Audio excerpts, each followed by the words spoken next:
Welcome back to Echoes of Ihsan. I'm really excited for our deep dive today. We're going to be exploring something truly profound, and that's Imam al-Ghazali's work on the 99 beautiful names of God. And you know what makes this deep dive even more fascinating is that al-Ghazali goes beyond simply listing these names. He really dissects their meanings and implications, like looking through windows into the essence of God. It's like he's giving us a decoder ring to the divine attributes. And to guide us through this journey, we'll be looking at the 99 beautiful names of God, al-Maqsad al-Asna fi Sharh Asma Allah al-Husna. That's right. It's been translated and annotated by David B. Burrell and Natsi Daher. And this particular translation is so helpful because it makes these complex theological ideas from al-Ghazali accessible to a wider audience. Yeah, al-Ghazali was a brilliant theologian and philosopher, but he also had this incredible ability to communicate profound truths in a way that resonates with, not just scholars, but also everyday seekers like ourselves. Yeah, sometimes theological texts can feel really intimidating, but with al-Ghazali, it's like you're having a conversation with, like a wise friend. And he doesn't shy away from the big questions either, but he approaches them in a way that's both clear and compassionate. Exactly. And he starts by unpacking something we might take for granted, the concept of a name. He looks at the philosophical differences between a name, the act of naming, and the thing that's actually being named. Right. And he gives this really interesting example of the word sword. Oh, yeah, that's a good one. He talks about how it can have all these different meanings depending on the context. Yeah, like sometimes it refers to the actual physical object, but it can also refer to the act of striking with a sword or even a specific type of sword, like a scimitar or something. Yeah, and this example really highlights how crucial precision is when we're talking about God. We can't just throw around these names casually without understanding their full meaning and depth and complexity. It's about recognizing that each name is a window into a specific aspect of God's nature, a unique attribute that we can reflect on and try to understand better. So, it's not just about memorizing a list of names, it's about contemplation. It's about understanding the meanings behind these names and how they connect to our understanding of God. Exactly. And Al-Ghazali makes this really interesting argument against seeing these names as just synonyms. He emphasizes how each name points to a distinct attribute of God, a different facet of his infinite nature. Yeah, and that's what really enriches our understanding of God. It's not just this, one-dimensional view, it's multifaceted. Yeah, and a great example of that is the distinction he makes between the forgiving and the all-forgiving. On the surface, they both seem to refer to God's mercy. Right. But he delves deeper into the nuances. He says that the forgiving has a conditional aspect to it, meaning God forgives those who sincerely repent and seek his forgiveness. Ah, I see. Whereas the all-forgiving really emphasizes his boundless capacity for forgiveness. Like it extends to even those who haven't actively asked for it or might not seem to deserve it. So there's this subtle difference in the wording, but it actually has huge implications for our understanding of God's mercy and even his justice. It's fascinating how al-Ghazali reveals these unique aspects of God's nature just by examining the subtleties of language. And it makes you think, how often do we miss those nuances in our own lives? It challenges us to really think deeply about God's attributes and not just accept simple interpretations. It's like peeling back the layers of an onion, each layer revealing something new and profound. Exactly. And it reminds me of another really powerful concept that al-Ghazali brings up, the idea that human happiness is directly tied to our closeness with God. Yes. He talks about this beautiful analogy of a hierarchy of beings. He talks about angels, humans, and beasts. And he ranks them based on their ability to perceive and their freedom from the limitations of their physical bodies. Right. He says that angels, being purely spiritual, occupy the highest rank because they have this direct and unhindered perception of God. They aren't limited by a physical body. Right, and we humans, with both our spiritual and physical natures, we kind of occupy a middle ground. Yeah, we have the potential for spiritual perception, but we're also, tied down by our physical needs and desires. And then, of course, you have the beasts. Yeah. And they're primarily driven by instincts and their physical needs. And so they're further away from God on this hierarchy. But it's important to remember that this hierarchy is not meant to be a judgment on any being, right? Absolutely. It's just a way for al-Ghazali to illustrate the different levels of proximity to God that are possible. It's like he's saying that we humans, we have this unique opportunity to cultivate our spiritual awareness and move closer to the divine. We can strive to transcend those limitations of our physical nature. Yeah. And he even talks about how we can actually do that. He says it's a process of letting go of our attachments to material things and focusing on our spiritual development instead. So it's not about complete detachment from the world, but a shifting of focus. Yeah, we reorient our priorities from the material to the spiritual. It's about recognizing that true fulfillment doesn't come from possessions or achievements, but from nurturing our connection with God. It's Yeah. about recognizing that divine spark within us and nurturing it through spiritual practices, through contemplation, and through striving to actually embody God's attributes in our daily lives. It's like al-Ghazali is saying, look, here are the qualities of God. These Wow. are the attributes that make him worthy of our love and adoration. Now go and cultivate these within yourselves. It's so powerful because it's not just an intellectual exercise, it's a guidebook for how we can grow and transform spiritually. And by embodying those qualities, we not only deepen our understanding of God, but we also draw closer to Him and experience the true happiness and fulfillment that comes from that closeness. It's like He's providing this roadmap to really connect with the divine. Now, I'm curious about something you mentioned earlier about how Al-Ghazali stresses the uniqueness of God's attributes. Yeah, he really emphasizes that any resemblance we see between God's attributes and, our human qualities, it's purely metaphorical. Like we can't just impose our limited understanding on God, who is infinite. Right. It'd be like trying to fit the ocean into a teacup, wouldn't it? Exactly. And he actually uses this really striking analogy to illustrate that point.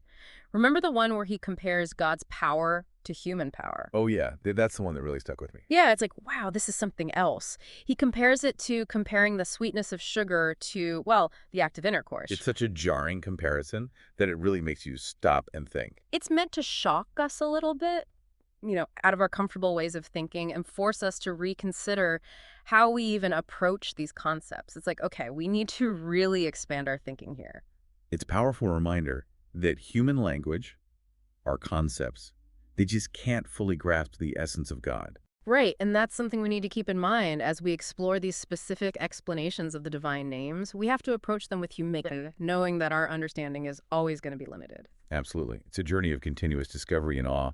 So with that in mind, why don't we delve into some of these fascinating names? How about the Merciful? That's one of the most well-known and beloved names of God.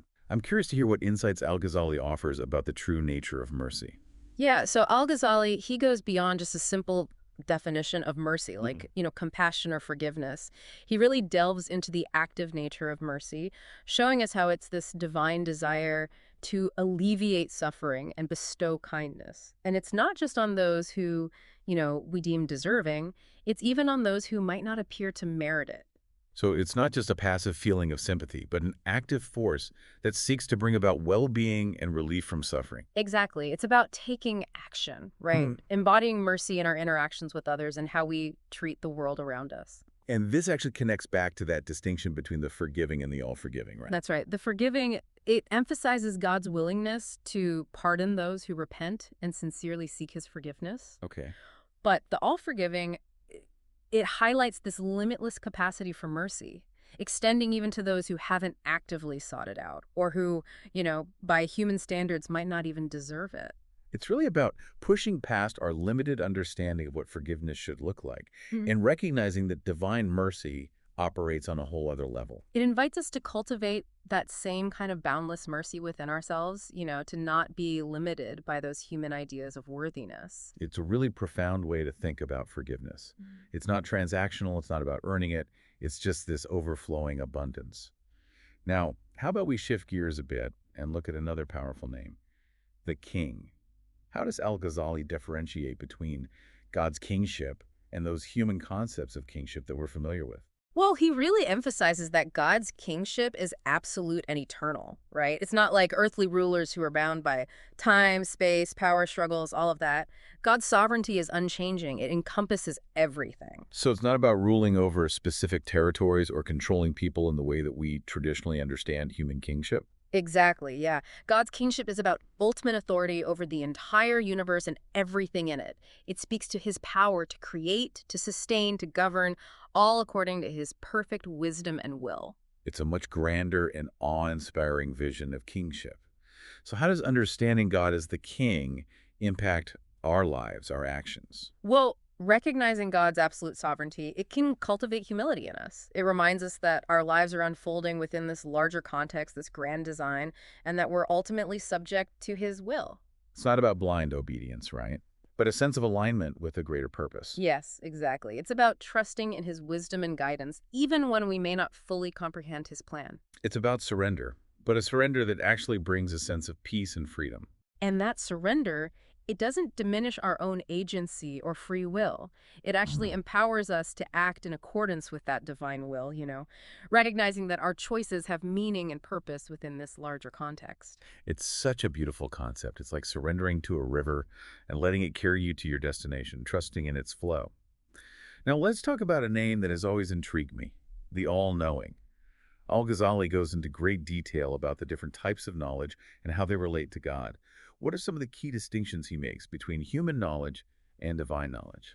He contrasts acquired knowledge, the kind that we as humans get through experience, observation, learning, with innate knowledge, which is inherent to God's very being. So, unlike us, God doesn't have to learn. Knowledge is just part of his essence. Exactly. It's not something that's external to him, it's who he is. And this knowledge, it's all-encompassing, it's eternal, it includes the past, the present, the future. Nothing is hidden from it. Wow, that's a powerful concept to grasp.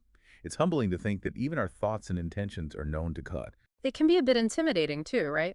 But ultimately, recognizing God as the all-knowing, it should lead to a deeper trust in his guidance and also a greater sense of accountability for our own actions. It's a call to align our inner world with our outer actions, to strive for sincerity in all that we do. Yes, because we know that we are always in the presence of the one who sees and knows all. It's a beautiful and profound reminder that our inner world matters just as much as our outward actions. It's about cultivating integrity and authenticity in all aspects of our lives. It's about striving to live in a way that reflects this awareness that we're always in God's presence. And that's what makes Al-Ghazali's exploration so profound. It's not just about understanding these names intellectually, but about actually embodying them in our lives. Mhm. And what I find so remarkable is that he doesn't just leave us with these abstract concepts, he actually provides practical guidance on how we can cultivate these qualities within ourselves. Yeah, that's what makes his work so transformative. It's not just about theory, it's about application. And he does this through what he calls counsel sections, little gems of wisdom that accompany each name. Can you give us some examples of this practical guidance? Like, how does he suggest we embody those divine qualities in our everyday lives? For example, when he's talking about the merciful, he'll encourage acts of compassion and generosity, reminding us that true mercy involves more than just feeling sympathy. It's about actually doing something to alleviate suffering and extend kindness to others. It's about translating that understanding of God's mercy into concrete actions, right? Exactly. It's about becoming vessels of mercy ourselves. That's beautiful.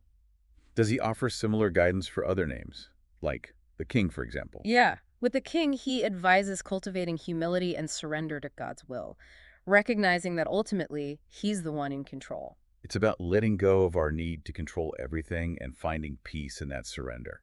Exactly. It's about detaching from those worldly desires and seeking true fulfillment in our relationship with God. Recognizing that our true purpose and happiness lie in aligning ourselves with his will, not our own limited desires. And this idea of practical application, it runs throughout his entire exploration of the 99 names. He's always connecting those abstract concepts to our daily lives, giving us a roadmap for real spiritual growth and transformation. It's like he's saying, don't just admire these qualities from afar, embrace them, let them shape who you are, how you act in the world. And by doing so, we become reflections of God's beauty and perfection in the world. It's an incredibly inspiring message. Now, it's important to acknowledge that Al-Ghazali doesn't shy away from the complexities and even the controversies that surround the 99 names. Absolutely. He addresses things like the debate over the exact number of names, which ones should be included, and even whether the number 99 is meant to be taken literally or symbolically. It's fascinating how even within Islamic scholarship, there are these ongoing discussions and interpretations. It really highlights the dynamic nature of religious interpretation, right? Like even something as foundational as the 99 names has these different perspectives. It reminds us that engaging with these texts is a journey, not just arriving at a destination. There's always more to learn and discover, and different interpretations can actually enrich our understanding. Exactly.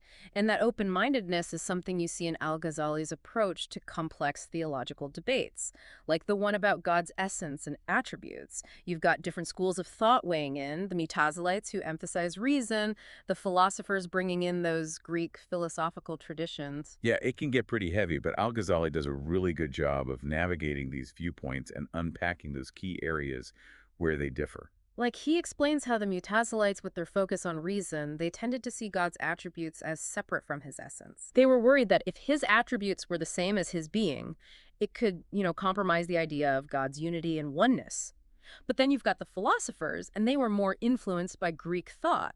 And they often viewed God's attributes as flowing from his essence, like they were necessary expressions of his perfect being. So it's really a question of how we understand the relationship between God's essence, like who he is at his core, and then his attributes, those qualities we ascribe to him. Exactly. And al-Ghazali, he moves through these really complex arguments so skillfully, but he ultimately emphasizes that God's true nature, it remains beyond our full grasp. It's a humbling reminder that even with all our intellectual capabilities, there's always going to be that mystery, that limit to what we can truly comprehend when it comes to the infinite. Yeah, and it's not that we should just abandon reason or intellectual inquiry, but we need that humility, that awareness of our limitations when approaching these questions. It's like he's inviting us to embrace that intellectual struggle, to wrestle with these concepts, even if we never come to a definitive answer. And it's through that struggle, that wrestling, that our understanding grows, our faith matures. It's a journey of growth and discovery.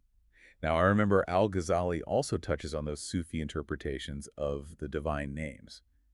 And he introduces that concept of inherence or hulul. Yeah, that's a really interesting concept, right? It explores this idea of mystical union with God, like a merging of the human soul with the divine. It can be pretty hard to wrap your head around sometimes. And it's often been a source of controversy too, hasn't it? Because it raises questions about the boundaries between the creator and creation. Exactly. And al-Ghazali, while acknowledging the mystical experiences that might lead to this interpretation, he's pretty cautious about taking it too literally. He says it's really important to maintain that distinction between God and his creation, even in the context of those profound mystical experiences. So he's not dismissing those experiences, but he's also grounding our understanding in those core theological principles. It's about finding that balance, right? Yeah. Spiritual exploration while also staying true to the fundamentals of Islamic belief. He's reminding us that true spiritual growth isn't about obliterating those boundaries, literally merging with God, but rather about drawing closer to him through love, through knowledge, through striving to embody those attributes. And as we're wrapping up this deep dive into al-Ghazali's exploration, one thing I keep coming back to is how much he emphasizes that practical application. It's not just about knowing the names, it's about living them. Yeah, it's not just theory, it's about putting those concepts into practice in our daily lives. And he offers those counsel sections that go with each name, like little nuggets of wisdom. Yeah, those counsel sections are amazing, like a toolkit for spiritual transformation. Exactly. For the patient, he might suggest practical ways to cultivate patience in our own lives, like mindfulness, controlling our reactions, even seeing those difficult situations as opportunities for growth. So al-Ghazali is not just presenting us with these lofty ideas, he's actually giving us the tools to integrate them into our lives, to actually make them a living reality. It's incredible. Yeah, it's about making those 99 names more than just words on a page. They're living realities that can truly shape our character, influence our choices, and draw us closer to God. What a beautiful way to think about it. So as we close out this episode, is there any final thought you'd like to leave with our listeners? I'd encourage everyone to take this exploration and personalize it. Al-Ghazali gives us the framework, but, each of us has to dive into those names that resonate most deeply with us. Ponder those meanings, explore those nuances, and think about how you can embody those qualities more fully in your own life. It's an invitation to continue this journey, to make those 99 names a source of guidance and inspiration on your spiritual path. And maybe take a moment to reflect. Which of God's names speaks to you most strongly right now? How can reflecting on that name, its attributes, guide your actions, shape your perspective, maybe even inspire you on your own unique spiritual journey? That's a wonderful invitation to reflect on. Thank you so much for joining us on this deep dive into Imam al-Ghazali's exploration of the 99 beautiful names of God. It's been a truly enlightening and enriching experience. It's been a pleasure. Until next time.